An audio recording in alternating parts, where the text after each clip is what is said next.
Hi everybody, welcome to another edition of Canvas Cam. Today's project video is going to be, well, this is what's called a tumbler turner. And a friend of mine asked if there was something I can do to make this better for his wife. And, well, of course I can. Because remember, if Canvas can, you can. So in this video, we're going to go through and we're going to rebuild this monstrosity of the tumbler turner.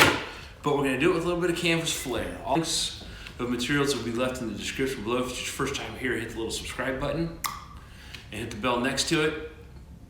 And this isn't an original idea. I'll leave a link to the original idea that I saw that I used. However, yeah, I made some improvements on it, made it a little bit better, made it a little canvas style. So again, hope you all enjoyed the video. Let's have some fun.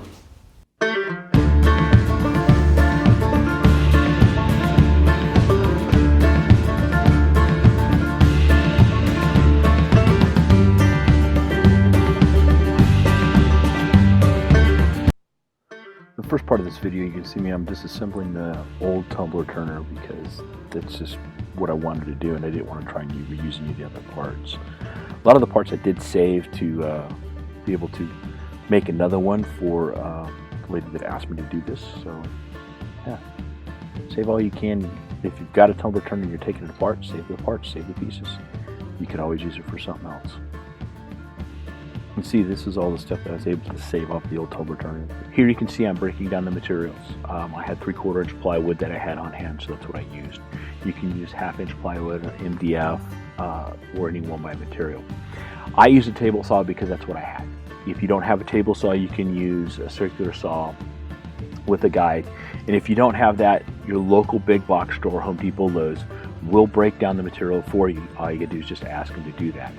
You don't have to buy a full sheet of plywood to do it. You can get the half sheets, which is a 4 foot by 4 foot sheet. And if you're only making one, that is what I would recommend doing. Now that you see that I've got my material broken down, I went ahead and dry fit it together to just kind of see how it's going to look.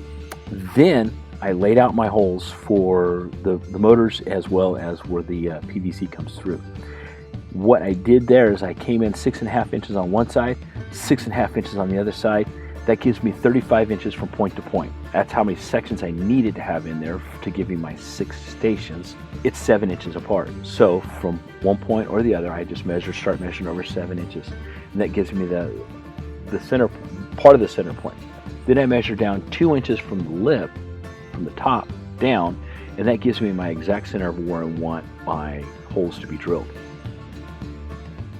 Now you'll see that I'm going to clamp the pieces together.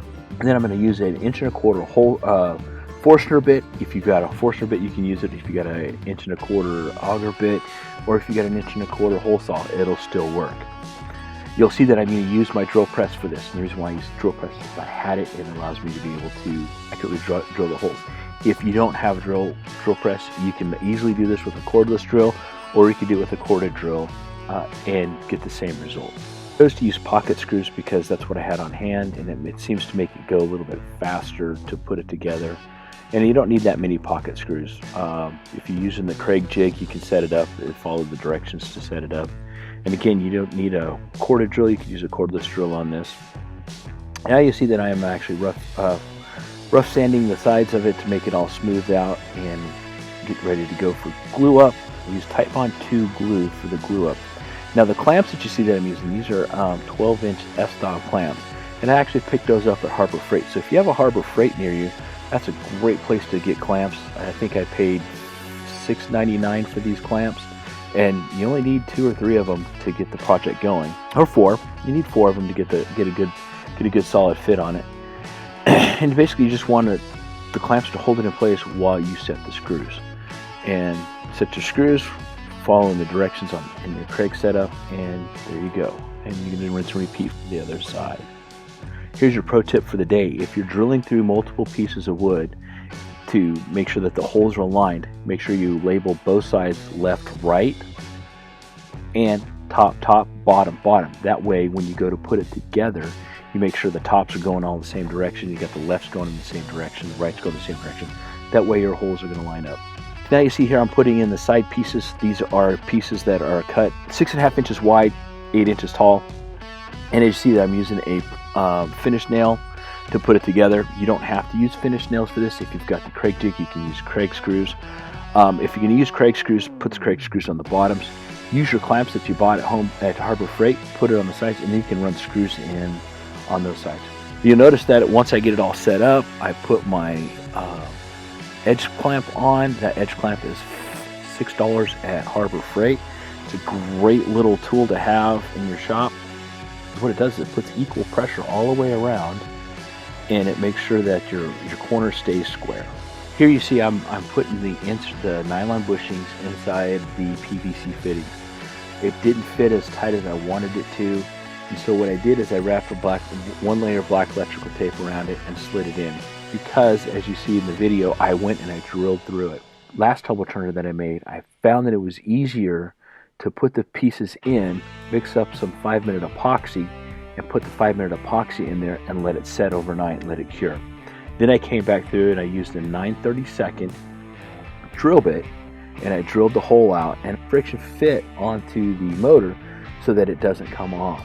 Whereas in the video that you're watching now, I drilled through and I put a number 6 32nd screw with a nut on it, and I had to file it down. And I knew that there was a better way to do it, so I went ahead and tried the 5-minute epoxy. It seems to work really, really well. So that's another option. That way you don't have to worry about trying to drill it square, as well as trying to get the drill to go through the motor so that you get your screw through it. I recently released a video, an in-depth video on how to wire up your tumbler turner motors to switches using rocker switches. I'll leave a link in the description, as well as a card in the corner if it will let me, so that you can see that video, because again, I go into greater depth walking you step by step through that process. Congratulations, you've just made your first tumbler turner. And remember, like I said at the beginning of the videos, if Canvas can, you can. Okay, it was a very easy process, and I hope you enjoyed it. And thank you for stopping by. If it's your first time here, hit the little subscribe button, and by all means, follow me on Instagram at JKCanvas, and I'd like to see your progress as you go. Have a good day.